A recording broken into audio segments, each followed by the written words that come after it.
So just watch when it says over here, Yeah, what? someone is there, so you have to let them in. All right, no, I didn't see that. Okay. Okay. All right, so Is your topic. picture there? Wait a second. No, I see something else there. I see you, but just your head. Back. Okay, I will get your full head in there. Oh, well, that, okay. All right, Yeah, okay. it's over here. So, topic of today's talk, which I sent out, was the use of unfermented wine for Kiddush. Very strange phrase, unfermented wine. What is unfermented wine? It means obviously grape juice. Why did I use that funny term? Well, there are historical reasons, and what I want to do is try to discuss the historic background of the use of grape juice for Kiddush. So first of all, you've got, I guess I could start by saying, what's the practice, what's the halacha today? Do we use grape juice for Kiddush? I've never been in Fairlawn for Shabbos that I can recall, but I do know that the two shuls that I go to in Teaneck, the Jewish Center, Rabbi Friedman, and Beth Aaron, Rabbi Rothwax, when we have a Kiddush, we always make Kiddush on grape juice. So I did not ask Rabbi Rothwax or Rabbi Friedman whether it's permissible to do so, but I see them doing it. Obviously, they believe that it is permissible. And I think today, the generally accepted practice is we all do use grape juice for making Kiddush on Shabbos. And there is a good precedent for it too, in that there's a Gemara in Bava Basra that specifically states that you can squeeze grapes and use that to the juice that comes out to make Kiddush, which seems like a pretty good source to allow it. Now, interestingly, the Gemara talks about using grape juice for Kiddush. It doesn't talk about using grape juice or arbacosos. That question is not raised. So, and we do have also in the Gemara a case where some Tanoim would get sick from drinking grape juice, and yet nevertheless they would drink the grape juice for arbacosos. I mean, grape juice, I mean wine, excuse me, wine. They would nevertheless drink wine for the arbacosos. So from that, one could possibly conclude that we therefore can't use grape juice for the arbacosos, because if so, why didn't those people use grape juice instead of wine? But there's a very good answer to that, and that is, in the time of the Gemara, it was impossible to have grape juice on Pesach, because you could squeeze grapes after they were harvested, and when was a harvest? It was around Sukkot. And you would squeeze the grapes, and you get the grape juice, but what happens to grape juice? Unless it's refrigerated or bottled with the processes we have today, it will spoil.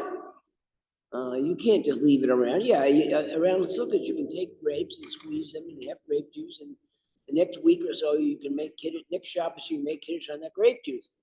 But you can't keep it to Pesach. I mean, even today, I remember a number of years ago in our show, we would make Havdalah on grape juice. We'd get a big bottle of grape juice and use it for several weeks, even maybe several months.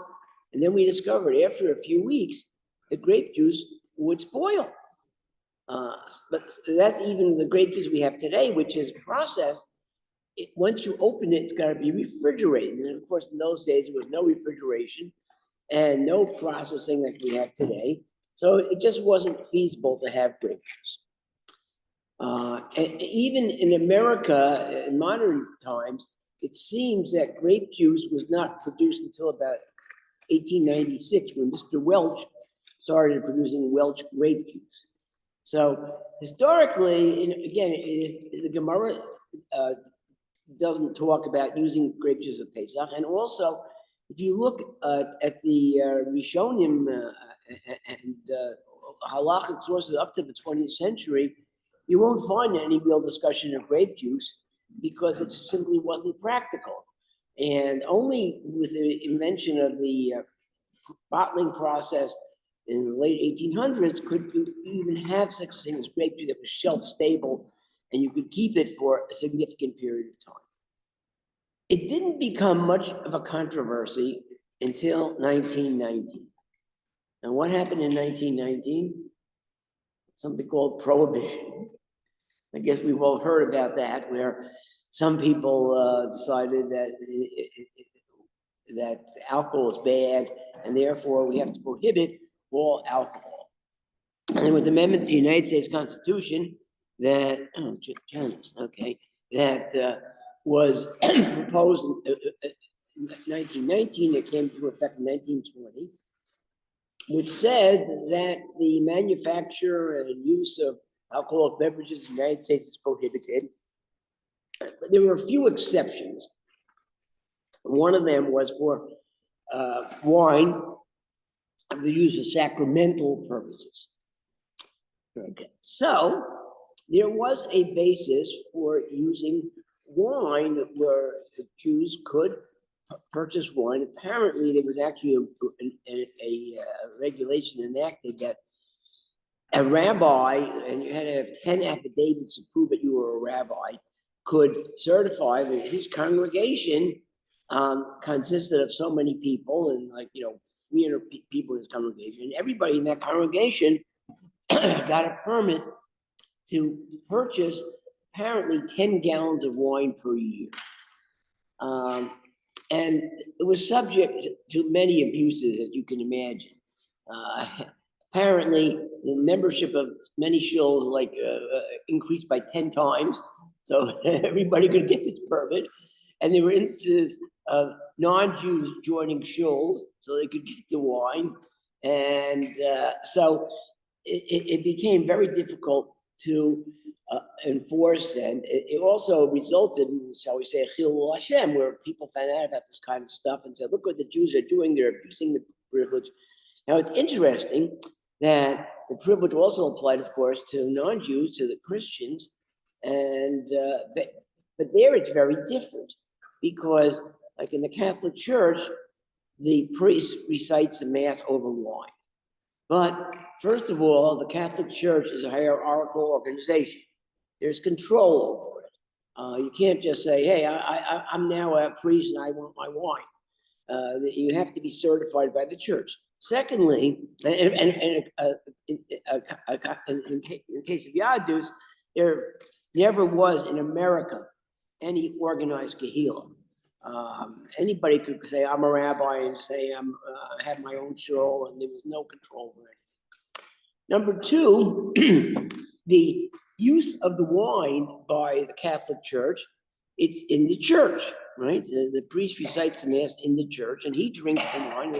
As I understand it, the wine is only consumed by the priest, not by the members of the congregation.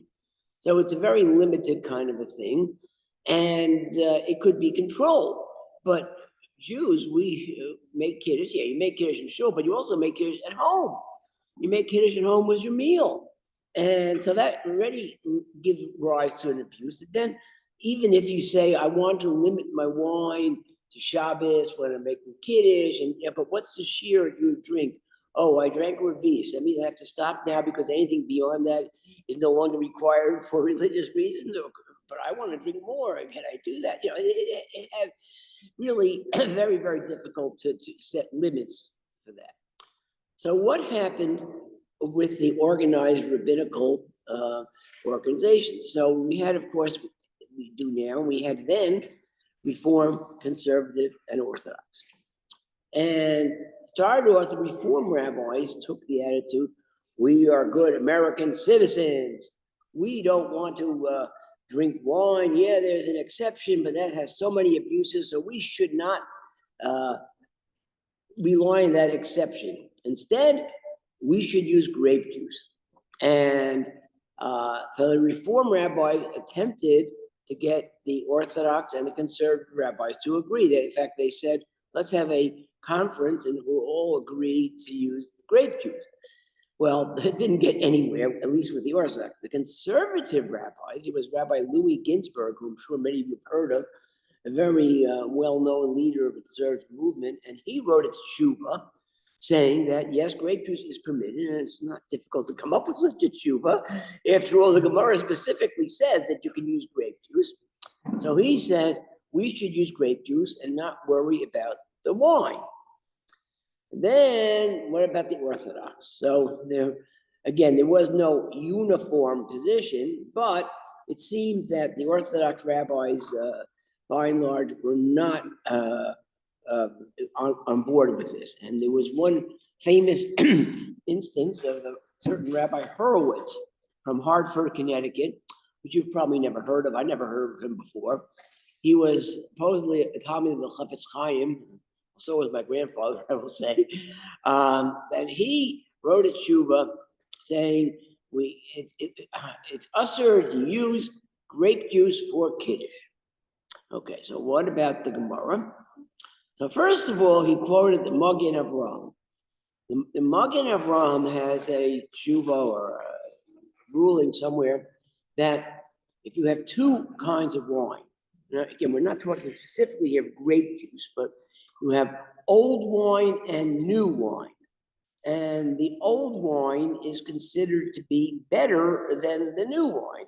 So in that case, you should make kiddush on the old wine rather than the new wine. So from that, he jumps to the conclusion that we should not use the grape juice because the grape juice is no better than the new wine. And the Magen Avraham says we should preferably use the old wine. And therefore, we should not use grape juice for kiddush. So then he goes on and has another reason. And that is, the first reason you could say, well, all right, we shouldn't do it, but at least it's okay. But the second reason he gives is that the grape juice that we have today is not the same as the grape juice in the days of the Gemara. Because the whole basis of allowing you to make kiddush on grape juice is that the grape juice has the potential to become wine. If you squeeze the grapes and you got the grape juice and you leave it alone, it will eventually turn into wine. However, today's grape juice is processed. And in fact, they even add some things to it that are supposed to extend the life of the grape juice. And if you leave the grape juice around, if you open it, it may spoil, but it's not going to turn into wine. Therefore, he says, this grape juice we have today, being it has no potential to become wine, cannot be used for kiddush. So and he went even further and said, if you have grape juice, the bracha on grape juice, shakol niyeh bidvaro, and because it's not wine, you don't need an hashgacha on grape juice. You can buy Welch's grape juice in the store, no hashgacha, and make a bracha shakol niyeh bidvaro and drink it. This Rabbi Horowitz of Hartford, Connecticut. No, an Orthodox rabbi. That's what's bizarre about the whole thing. At least that's it. So he wrote this tshuva. Interestingly, he published it in a parush that he wrote on the Rambam. He did not publish it in any kind of rabbinical journal or anything like that, where you'd expect a tshuva like this to be published. And the reason he didn't may be that soon after he came out with this psak, he received a letter from Tzvi Pesach Frank, who was the chief rabbi of Yerushalayim. And I dare say he's probably a much greater Talmid Chacham than this Rabbi Horowitz. And he was writing from Yerushalayim. There was no prohibition in Yerushalayim. So he didn't have to deal with the politics of the issue. And he rules that grape juice is okay to use for kiddush. And so somehow, though, it seems that the Rabbi Horowitz position became more prominent, or more accepted in America than this position of Tzvi Pesach Frank. Why, I don't know, but now prohibition, of course, was over in 1933, I think it was. And so the whole thing became moot. And not until after that, and I don't know exactly when, but Not until I think Kedem came into existence did we actually have kosher grape juice produced in America on a regular basis. They did it in 1927. Welch's grape juice got hashgacha for a certain production of their grape juice. And in fact, the same thing happened a few years ago, I think it was 2017, where they tried the same thing again. But today, of course, we have Kedem grape juice, which is universally, I guess almost universally accepted as okay to use for Kiddush, yeah? Do you think that it became more acceptable because actually it might be a medical necessity for a lot of people?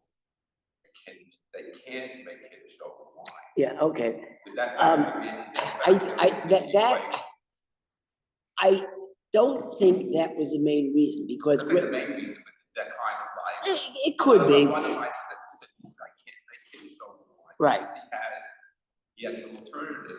Right. It could be. See, what happened apparently was already in the 1950s, people looked at this, and our buddy looked at this thing about using grape juice and not having hashgacha. That's just wrong.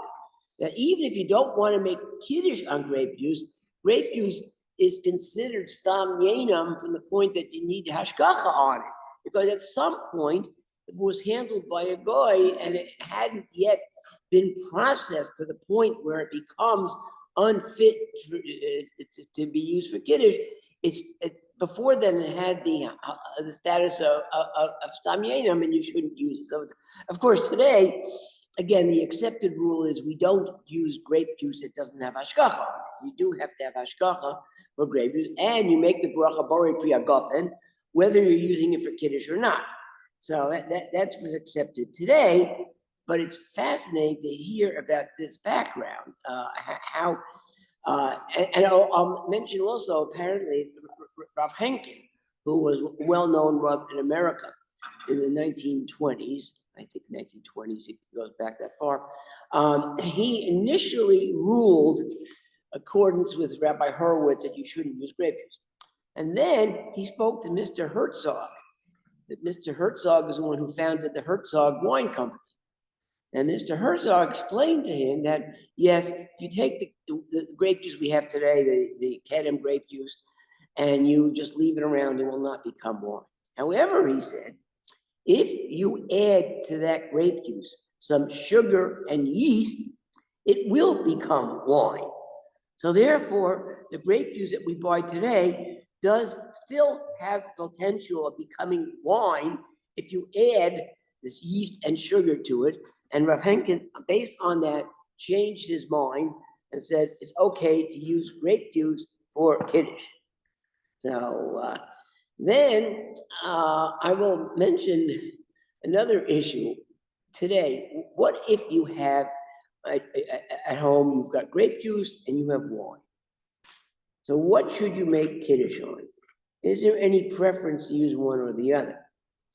So here I can tell you, I'm not trying to paskin halacha, but I regularly go to two different homes in Teaneck. One is Zev and Susie, and in that home, neither Zev nor Susie drinks wine, but Zev will drink grape juice. So ordinarily he makes kiddush over grape juice. However, when I'm invited to there, I like to drink wine. They have wine, and I like to drink wine during the meal. So Zev insists that I make the kiddush over wine, rather than him making the kiddush over the grape juice, because he says wine is preferable, and he doesn't want to drink the wine, but I want to drink it, so he'll have me make the kiddush over the grape juice. On the other hand, when I go to another home of Jay and Lisa, there Lisa doesn't drink grape juice, but she dafka wants Jay to make kiddush. She doesn't drink wine. She doesn't drink wine, but she does drink grape juice, and she wants Jay to make kiddush over grape juice. So that way, she can drink the grape juice that he's making kiddush over, and that's what's done in that home. And then we take out the wine and drink the wine during the meal. And then there's a third practice, which I must say I find rather bizarre, but I've seen it done in two homes, where kiddush is made over Manischewitz wine. Dafka Manischewitz wine. Then, after you make a kiddush and a motzi, then during the meal, you bring out some other kind of wine. Basically, any kind of wine is better than Manischewitz wine, right? So therefore, you bring out the second kind of wine, and then you make a bracha, hatov v'hametiv. I guess the rationale for that, that practice is that you want to make an additional bracha, hatov v'hametiv, and this gives you the opportunity to do so. Yeah, that's true, except that one would think that you should dafka make kiddush over the better wine. That's what the Magen Avraham said. And again, while I can understand making kiddush over grape juice, there are reasons to do that. Why would you want to make kiddush over the inferior wine just so you can bring better wine later? I don't really think that makes sense, but I've seen it done. Yeah. Rabbi Yudin is very big on using wine, and even if you are using grape juice, he will say, put a little bit of wine into the grape juice. So what happens in Shomei Torah? We have a kiddush, and the Rav makes a kiddush over something. Does he use grape juice or wine? He uses schnapps up there, He uses schnapps. yeah. He uses schnapps to make kiddush on Shabbos? After that, a big one. A big one of schnapps. Yeah, I gave a shiur about that, and there's certainly a basis for doing it, but I'm a little surprised that he would. But okay, so Rabbi Yudin says that, you know, I certainly understand Rabbi Yudin's position that it's preferable to use wine.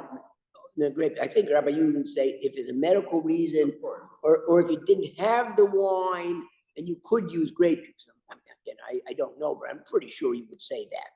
On the other hand, he's saying that this is what basically the Magen Avraham is saying, that if you've got both wine and grape juice, you should, and you don't mind making the kiddush on the wine, it's better to make kiddush on the wine if you've got the wine and you want to drink it.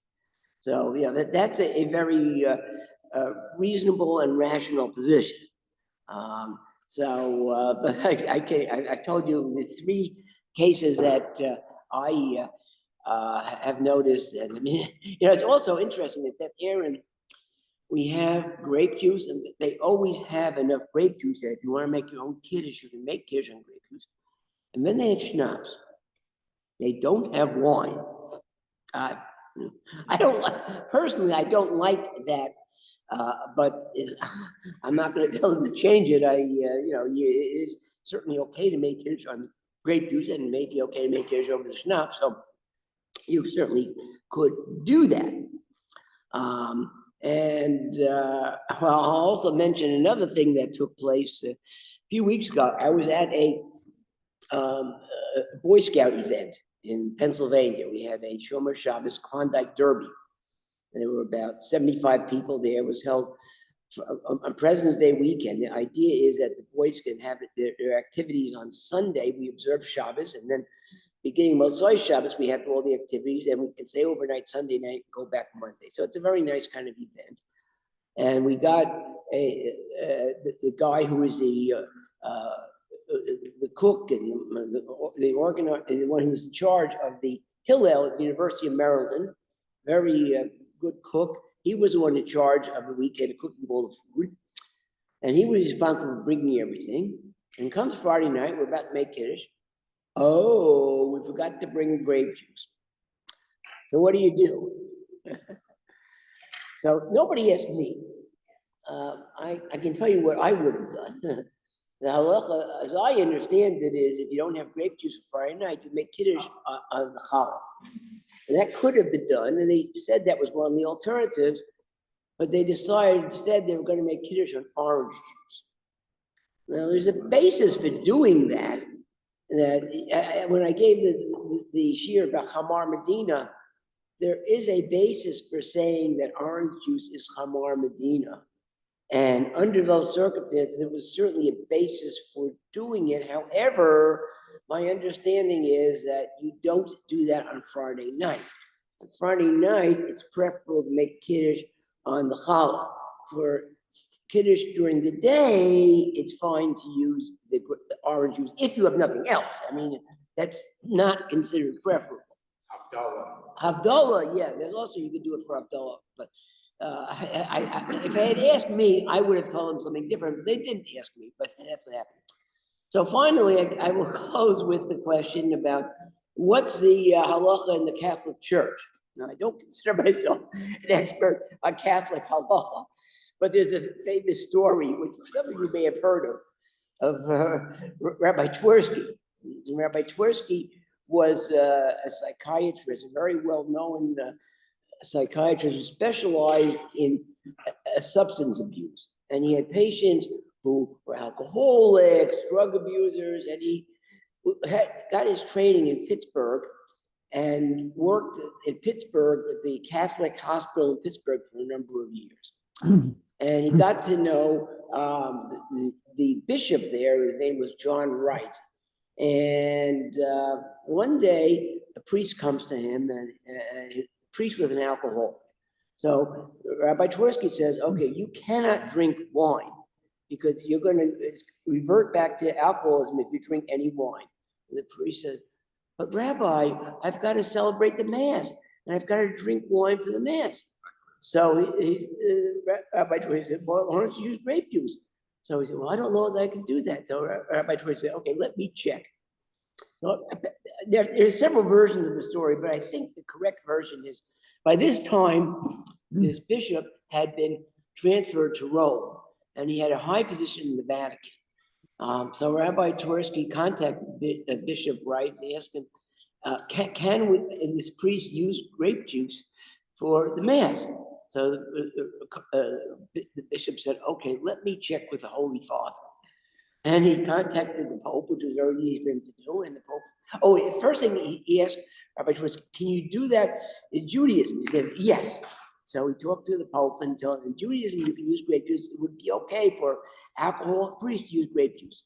And the Pope said, yes, it's okay. So the story then goes that Rabbi Twersky hears this, and he says to the bishop, okay, please tell the Pope he just did a big mitzvah. So anyway, it's a funny story that I've seen in a number of places. So anyway, today I think we all do agree that we can use grape juice. Although it's very interesting when you told me about Rabbi Yudin. Next time I see Rabbi Yudin, I'm going to ask him. But I also should say that the fact that something was done by Rabbi Rothblatt doesn't prove that Rabbi Markowitz and Rabbi Yudin necessarily agree. And I mentioned specifically the case what you're doing for Purim. You're having this big Seudah here, Paris, Mapo, Makadesh, and I understand it's basically sold out. Rabbi Markowitz is promoting it and saying it's a wonderful thing to do. And so we sent out a Hilchos Purim thing at Beth Aaron, and I always review this stuff in advance. So I had gotten this from Shomrei Torah, and I see Rabbi Rothblatt write that this practice of Paris, Mapo, Makadesh is not recommended. So I said to him, oh, but Rabbi Markowitz said we're doing this in Fairlawn, and he says, no, I'm sticking to my recommendation, not recommended. I have not asked Rabbi Rothblatt exactly what his rationale is, but any event, different rabbanim are entitled to have different opinions on these things. So I just found that kind of interesting. Yeah. Mr. Chazin. Wine. Wait, what's that? It's a necessity to use wine, same Kiddush as it is for Pesach. For the Oh, okay. So yeah, I did not discuss that, and you are correct that there is a Pesach, at least there are different considerations. There are some people, some poskim will say, on Pesach, you should dafka use wine. The reason is because chayrus, and you have to have something that's intoxicating.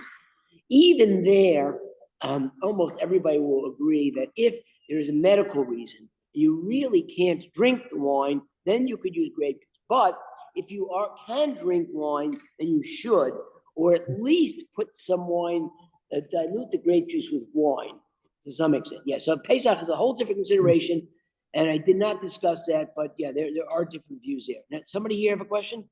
Yes, I did, Mr. Chazin. Yeah. What does halakha say about wine which is not mevushal or is mevushal? Okay, mevushal. So I guess your question is, can you use wine that's mavushal for kiddush? That's the question? Yes, Yeah, so again, you can see the practice is, yes, we do it all the time. Because about 95% of the wine we get in the United States here is mavushal. There is, the only kind of wine that we get that's not mavushal is either high-grade, expensive wine, because the perception, I don't think it's really correct, but there's a perception that the bishul spoils the taste of the wine. So at least some people think that's the case. So some very expensive wines are not mavushal, but there's also some cheaper wines, like Kedem has a certain, what is it, the kind of wine is that, some kind of less expensive wine, Moscato or something like that, which comes in this particular size bottle, which is not mavushal, for that very reason. Because there is a basis for saying that since the wine is mavushal, it's not fit to be used in the Beis Hamikdash, and therefore it shouldn't be used for kiddush.